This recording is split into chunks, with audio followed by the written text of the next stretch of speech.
Good morning, good afternoon, good evening to East Central Missouri and the world, and welcome to the James Strong Show podcast number 320. Thank you for joining us. Thank you for making us a part of your day. I appreciate it. This podcast was recorded on the afternoon of Sunday, July the 2nd, from the James Strong Studio in western St. Charles County. Okay, so Sunday the 2nd of July, sunny mid-80s, and you may be thinking to yourself, Strong, why aren't you out doing something fun outside in the beautiful, almost perfect weather instead of sitting in your dopey studio doing a podcast? Well, there's a reason for that, and that's kind of what the topic of today's podcast is. The title of today's podcast, the title of today's essay is "And Along Came a Spider." Now, this is not a Little Miss Muffet nursery rhyme podcast. This is not the Little Miss Muffet you never knew, okay? I got bit by a spider. Actually, probably, I'm not sure when I got bit. It started flaring up at Friday, June the 23rd. Got worse on the 24th, got worse on the 25th. Went to the doctor on the 26th, went to the hospital on the 27th. And just got home Friday afternoon. So my confrontation with some type of spider and 4 days in the hospital taking care of it, I'll tell you the details. And actually, I'm home. I'm fine. Just with the antibiotics that I'm on, I can't be in the sun too much. And I was in the sun for about 6 hours this morning into this afternoon. So I figure that's enough sun. Time to retire to the air conditioning and take it easy. So I'll do this podcast and probably take a nap. Anyway, and along came a spider. I'm going to tell you about my experience with this spider. No, I don't know what type it was, nor does the doctor. But it was a pretty big deal, nasty as well. Before we get into the podcast, little bit of an update on the books I've been reading. Some time ago, I mentioned last winter I was going to make it my job to read biographies and autobiographies, but primarily biographies of some of the bigger Hollywood stars of the golden era. And I read a lot of them, and some were great. Some were good. None were bad. I take it back. The biography on H.G. Wells was horrible. I couldn't get through it. That's the only one I had to stop and return to the library. But all the rest of them were just, they were very good because they were different people, different from a different era with different goals, living a different life. I always prefer biographies to autobiographies only because a biography tends to be more, what's the word I want to use? Not as self-serving, okay? If you're writing an autobiography, you're probably not going to pull your pants down and show everybody your ugliness, okay?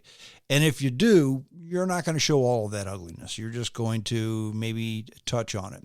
Where a biography may be more honest and more, I can't think of the right word, but I think you know what I'm talking about. It's going to be more objective. How's that? Okay. From a third party view, not from your buddy, not from your enemy, but just, okay, here's all the facts. This happened, that happened, that happened, this happened. So there's a good chance that 1 + 1 + 1 does in fact equal 3. All right. But I got off that hitch because I only read so many of them. And the last one I read was about Rock Hudson, which was pretty good. I enjoyed it. But I think I had just read enough of those. So I decided to change horses. And I'm reading biographies and autobiographies of interesting people in history. And I don't mean Napoleon and Henry VIII. I'm talking about people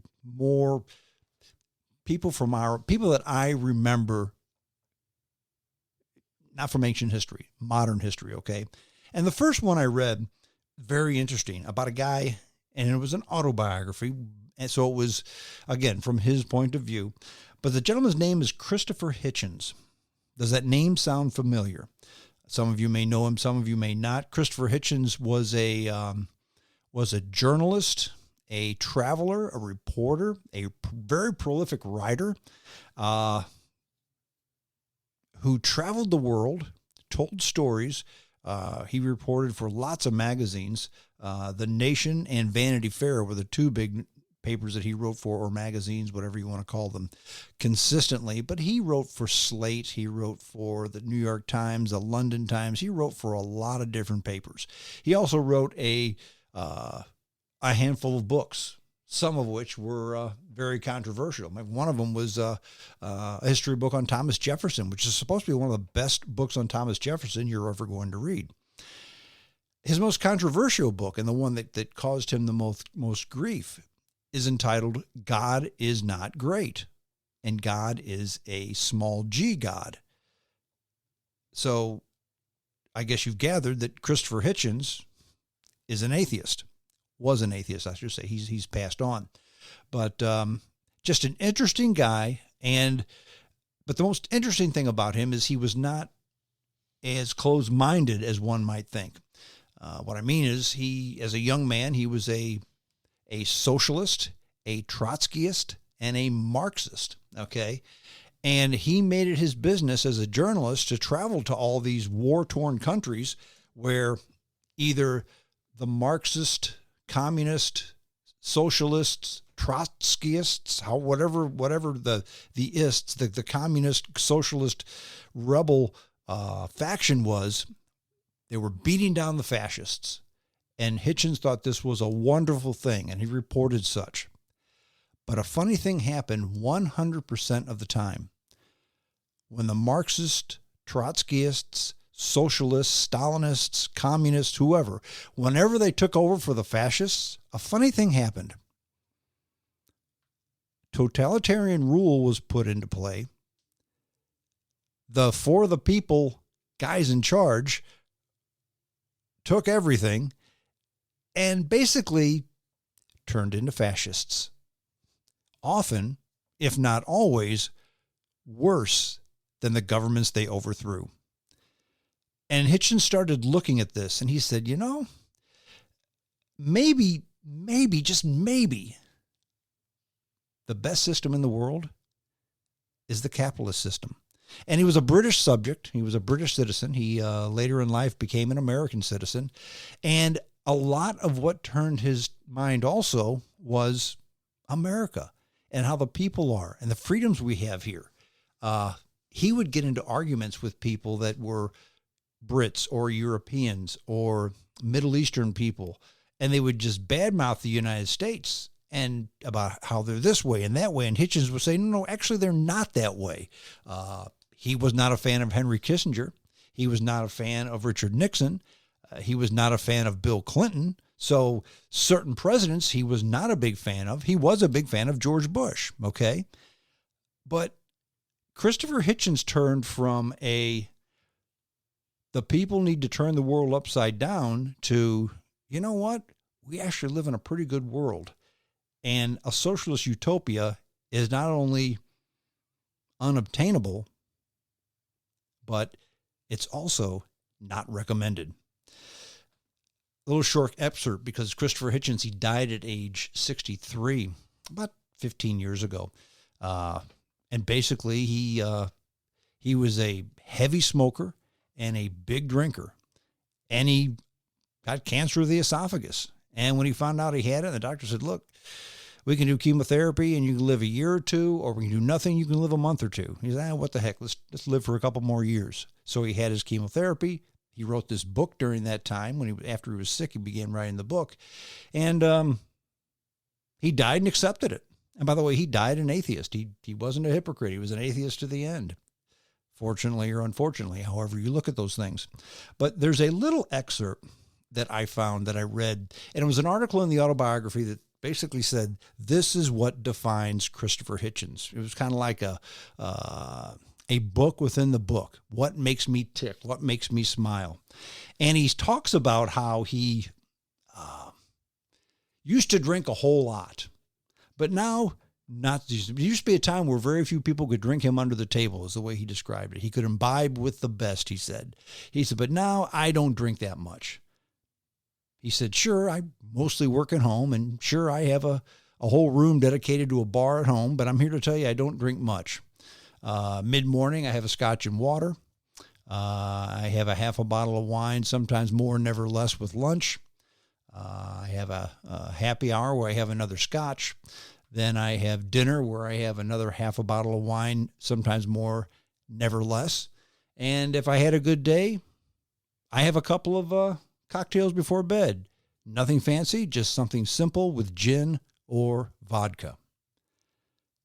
And that, my friends, is Christopher Hitchens, who is explaining or trying to explain to some of us how here's his new recipe. See, I told you, I really don't drink that much.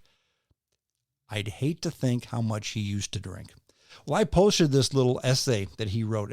Actually, he wrote it, and it appeared in Slate magazine some years ago. It's called A Short Footnote on the Grape and Grain. It's on my Facebook page if you want to look at it, or just go to slate.com and look for A Short Footnote on the Grape and Grain, or just Google Christopher Hitchens, A Short Footnote on the Grape and Grain. Hitchens was a true wordsmith. Just the way he wrote made you smile. The book was difficult to get through. It was 400 pages long, which that wasn't what was so bad. Very small print. In fact, so small it was difficult to read, and it was one of these books where the print went from margin to margin, okay? So they were trying to save paper, I guess. But the biggest thing is he would reference people who he believed everyone should know. And I didn't know half these people. So he's referencing the way this guy did things. So I'd have to Google that guy, read about that guy. 20 minutes later, I'm back to the book. But a good read, if you're a fan of Christopher Hitchens, it's definitely a must read. It's called Hitch 22, the autobiography of Christopher Hitchens. The book I'm reading now is maybe the anti-Christopher Hitchens. Not the lifelong atheist, but C.S. Lewis, who was a later in life apologist, Christian apologist. So that's my new book. Anyway, the joy of reading. Nothing relaxes me more than sitting down in my recliner with a nice book to read. Okay, let's get on with today's essay. And along came a spider. Yeah, in fact, when I did my last podcast last weekend, I was already kind of hurting, okay, from this spider bite, but I didn't think it was a big deal. I'm looking at this thing, and in fact, Friday is when I really noticed it. I went to work. I was in the office on Friday. Standard routine, did my thing during the day. Lunchtime came. I go on a 3-mile walk at lunchtime if I'm in the office. Came back from the walk, and I was tired. I mean, really tired. I mean, like, it'd be nice if I could take a nap tired. Got a quick bite to eat. And not that I normally do this, but I kind of just coasted for the rest of the afternoon because it's not that I didn't feel like doing anything. I didn't, but I was tired. I was almost nauseous. I felt I was coming down with something. My skin felt a little creepy, like you're running a fever, but I wasn't running a fever. I just didn't feel right. But 5 o'clock came and went. I came home and just took it easy that night. And I noticed on my leg, though, where like the day before, something was itching. That itch turned into a pain. So I pulled up my pant leg, and sure enough, the little bump that had been there had turned into a bigger bump. Was starting to turn red, and it was hard to scratch because it hurt a little bit. Okay, well, I better be careful with this. It might be getting infected. I put a little antibiotic cream on it, went to bed, and actually last weekend, all day Saturday, all day Sunday, we really took it easy. I was thinking to myself, okay, you don't feel well. You're just run down. You've had a tough 2 weeks with no chance to take a breath in between. Monday morning, I woke up, felt much better. The bite had gotten bigger. It hurt a little bit more, but again, I'll just keep putting antibiotic cream on it. It'll be fine. Went to work Monday, felt fine, but ran out of gas real quick again. Started feeling my skin was kind of creepy, like I was running a fever. but I wasn't running a fever. I did not go on my walk. Instead, I took a nap at lunchtime, which I never do, almost never. Got up, finished my day, came home, and actually made the decision, you know what, I probably need to go to a doctor. So that afternoon, I called my doctor, said, look, I got this bite. It's kind of growing. Can I come in and see you? Sure. So 8 o'clock, had an appointment, 8 o'clock, 8:30, Tuesday morning, Tuesday morning. Yeah, Monday I went to see the doctor. That's right. And the doctor had said, it's no big deal. Here, take these antibiotics. You'll be fine. But I kept getting worse and worse and worse. Okay. Monday, and this would be Monday the 26th. I guess by now it's Tuesday the 27th, but it was 3 a.m. and I woke up feeling awful. So didn't want to disturb the trophy wife. So I went downstairs to maybe read, looked at my leg, and this thing was very angry.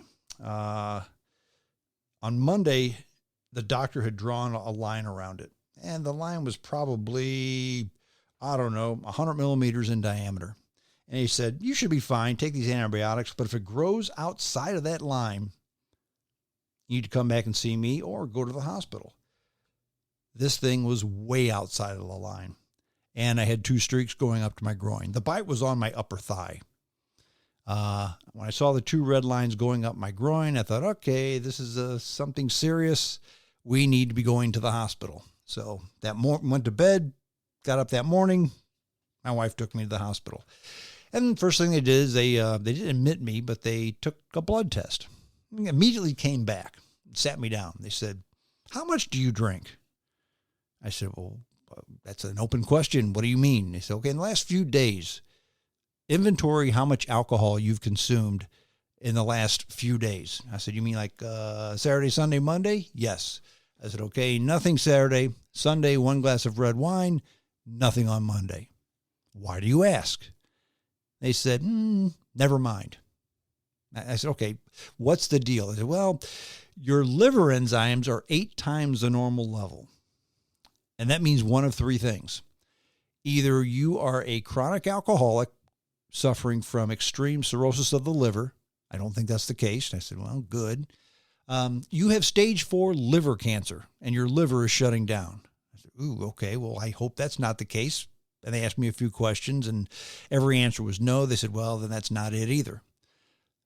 They said, the third thing is that thing on your leg, that's some type of an insect bite. And it's the venom of the creature that bit you that's attacking your liver, and your liver is trying its best to fight it off. So they took a bunch more blood tests, admitted me to the hospital, began giving me antibiotics intravenously, didn't help. Tried a second antibiotic, didn't help. Tried a third antibiotic. By now this is Wednesday, and this thing is getting huge. It's now taken up my whole thigh and getting down into my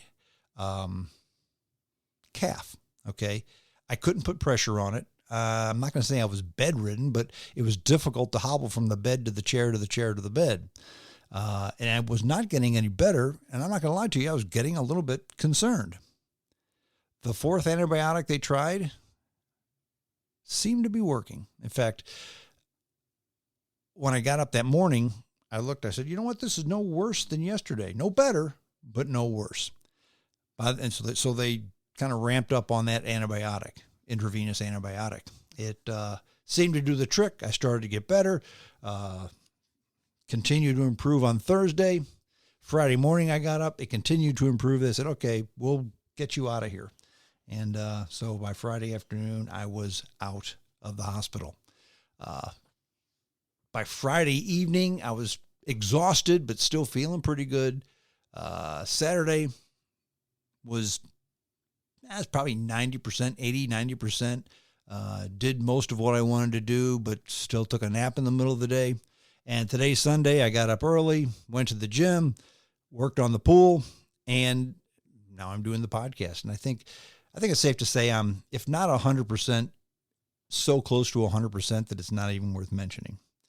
So I asked them, I said, look, what kind of a spider bite could this have been? And they said, we don't know. I said, well, how come you don't know? They said, well, look, it was some type of venomous bite that was attacking your liver, but your liver did its job. It took the toxins. It separated the toxins from your bloodstream because it never got into your bloodstream. Had it gotten into your bloodstream, that would have been bad news. But it didn't. Your liver did its job, and you're going to be just fine. So starting on Wednesday, my liver enzymes started to drop again. And by the time they released me, I was still double the level where they should have been. But that was an improvement on 8 times. I was trending in the right direction. I was feeling better. The redness had gone down, and the pain had gone away. So it was time for me to get out of the hospital. Now, again, the doctor would not commit to telling me what kind of a bite it was. She finally said, look, it was probably a brown recluse or a black widow, but we actually have no way of knowing. There's no test for that. They said it was something that had a lot of venom in it. And your leg kind of shows that it had a lot of venom in it. So I'd been bit by spiders lots of times. Never like this, though. So when did it happen? Don't know. Sometime before last Friday, June the 23rd. Where did it happen? I have no idea. My wife thinks she knows where it happened, though, and maybe she's right. This is a man thing, maybe, and it's something that I do. First thing I do, especially in the summertime, when I come home from work, I take off the long shirt and the long pants, and I put on a shorts and T-shirt. When I'm done, when I go to bed, the shorts and T-shirt come off. I throw them on the floor, go into bed, and the next day when I put them back on, I pick them up off the floor and I put them on. My wife says, see, you pig, you throw your clothes on the floor, a spider gets in there and it bites you. And that may have been exactly what happened. I don't know. So is the moral of the story, don't throw your clothes on the floor like a pig? I don't know. I don't know what that's really truly the moral of the story. But I can tell you it was a big deal. And it hurt, but it's almost like, see, this is Sunday the 2nd. I really haven't been hurting since Thursday, what was Thursday? Thursday the 29th. Yeah, by Friday I was feeling pretty much better by Thursday the 29th. So it's been so long since I felt that bad that I've almost forgotten about it already. I mean, antibiotics are a wonderful thing. And also thank the wonderful staff at St. Joseph Hospital West in Lake St. Louis. They did a great job of taking me in, putting me on the right medicine eventually. And I got good nursing care. I got good doctor care. I got good care, period. The food was horrible, but that's okay. It's not a 4-star restaurant. It's a hospital, okay? But that's what happened. That's where I've been. That's what I've been doing. And it kind of makes you, when stuff like this happens to me, I'm not going to say you. I'm going to say because stuff like this happens to me. Once upon a time, I never got sick.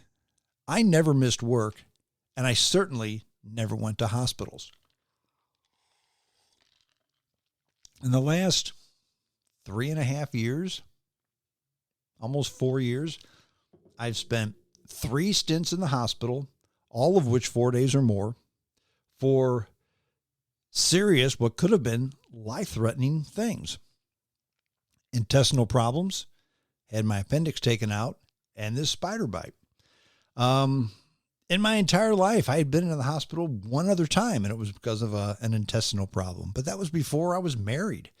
Sure, when I was a kid, I spent overnight one time because I had pneumonia. But that I wasn't even in kindergarten then. But I've gone from never been sick, never missing work, to 2 weeks in the hospital back in, when was that? Quick math, 2019. A week with COVID. January, was it January? No, actually it was last year. I was out with a week with COVID in December of 2022. And I was out a week with this spider bite in June, early July 2023. So I can no longer say I never get sick. I never go to the doctor. I never go to the hospital, because actually now I do. And I don't know if that's a case where I never have, but now I'm older, so I do, or if it's a case where, look, over your lifetime, you're just going to get sick. And I was very lucky earlier and not so lucky later.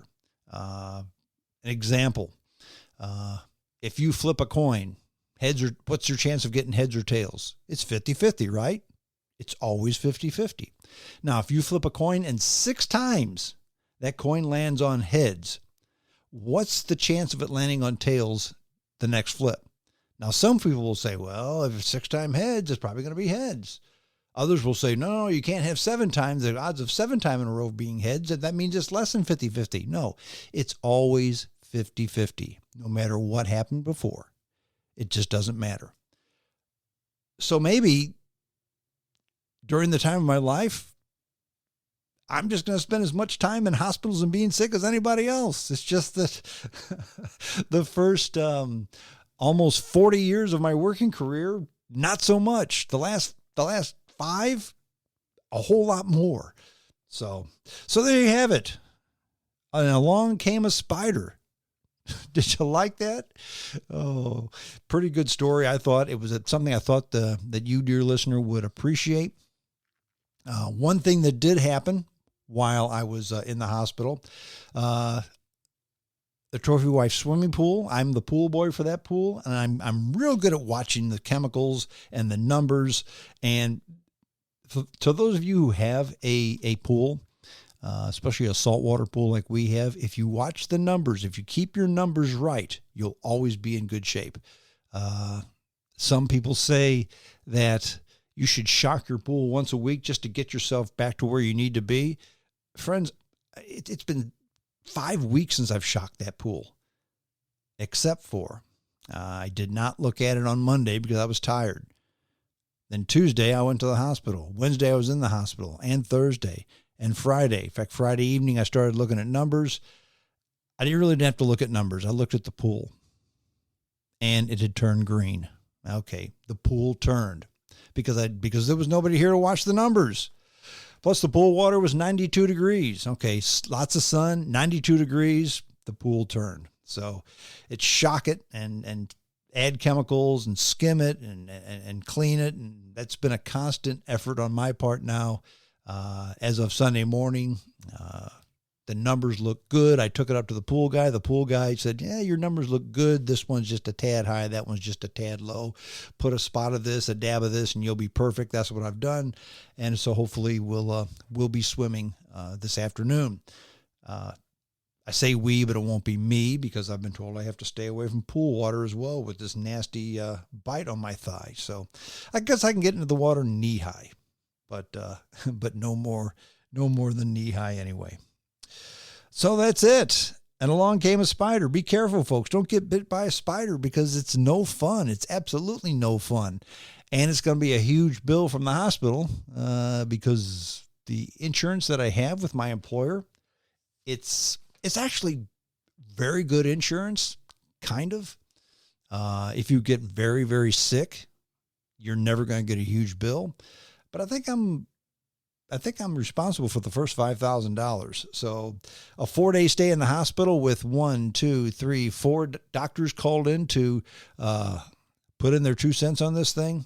Yeah, I'm going to be getting quite the bill for this, but it's going to be $5,000. That's a lot of money, but it's something that's certainly doable. I'm sure the bill's going to be probably 20 times more than that.